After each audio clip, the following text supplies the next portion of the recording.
Diceritakan ada seorang pemuda yang menghabiskan banyak waktunya untuk ibadah dan sedikit waktu untuk bekerja mencari penghasilan. Ya, sekedar memenuhi kebutuhannya yang memang tidak banyak. Ketika orang tua dan kerabatnya bermaksud menikahkannya, ia selalu saja menolak. Ia beranggapan bahwa kesibukannya mengurus istri dan anak-anak hanya akan mengganggu ibadahnya kepada Allah. Pemuda itu makin disukai banyak orang karena kesalehannya, dan banyak di antaranya yang ingin mengambilnya sebagai menantu. Di zaman itu, ukuran keutamaan seseorang di masyarakat adalah akhlak dan kesalehannya. Tidak seperti sekarang ini yang lebih mengacu pada harta dan profesinya.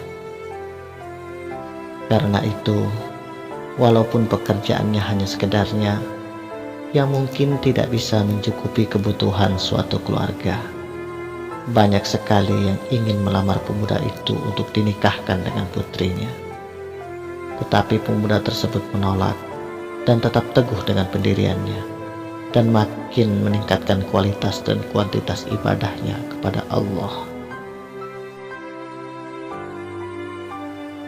Suatu hari ketika bangun dari tidurnya, tiba-tiba saja pemuda itu berkata, "Nikahkanlah aku, nikahkanlah aku." Orang tua dan para kerabatnya yang ada di situ saling berpandangan penuh keheranan. Salah seorang dari mereka berkata, "Mengapa tiba-tiba engkau minta menikah? Padahal selama ini engkau selalu menolaknya, walaupun banyak yang menginginkan dirimu." Pemuda itu berkata, "Saya ingin mempunyai anak yang banyak, dan ada di antara mereka yang meninggal ketika masih kecil atau belum balik, dan saya akan bersabar karenanya." Sekali lagi orang tua dan kerabatnya berpandangan tidak mengerti.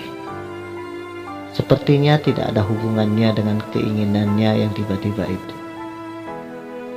Pemuda itu mengerti kebingungan mereka, dan ia mulai menceritakan kalau baru saja bermimpi seolah-olah kiamat telah tiba.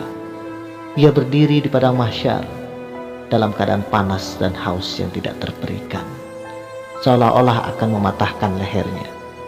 Tidak ada sesuatu yang bisa diminum untuk menghilangkan rasa haus dan panas itu, dan sepertinya penderitaan itu akan berlangsung sangat lama. Dalam keadaan seperti itu, tiba-tiba ia melihat anak-anak yang berjalan dan bergerak di antara begitu banyak orang dengan membawa gelas-gelas perak yang ditutupi dengan sapu tangan dari cahaya. Mereka itu mencari-cari, dan ketika mereka menemukan seseorang, mereka memberikan minuman dalam gelas tersebut. Ketika beberapa orang melewatinya, ia mencoba mengulurkan tangan mengambil gelas itu sambil berkata, "Berikanlah kepadaku, karena aku juga sangat haus." Akan tetapi anak-anak itu menghalangi maksudnya. Mereka memandanginya beberapa saat, kemudian berkata, "Anda tidak mempunyai anak di antara kami, dan kami hanya memberikan minuman kepada ayah dan ibu kami." Pemuda itu bertanya, "Siapakah kalian ini?" Mereka menjawab, "Kami adalah anak-anak dari kaum muslimin, dan kami meninggal sewaktu kami masih kecil, dan orang tua kami bersabar dengan musibah dari Allah tersebut." Pemuda itu berkata kepada orang tua dan kerabat yang mengitarinya, "Saat itu aku menyesal dan menangisi nasibku karena tidak mau menikah. Mungkin itu hukumanku karena tidak mengikuti sunnah Rasulullah SAW. Tetapi tiba-tiba aku terbangun, dan semua peristiwa itu ternyata hanya dalam mimpi. walaupun sepertinya sangat jelas dan terasa nyata. Karena itulah aku tiba-tiba berteriak minta segera dinikahkan.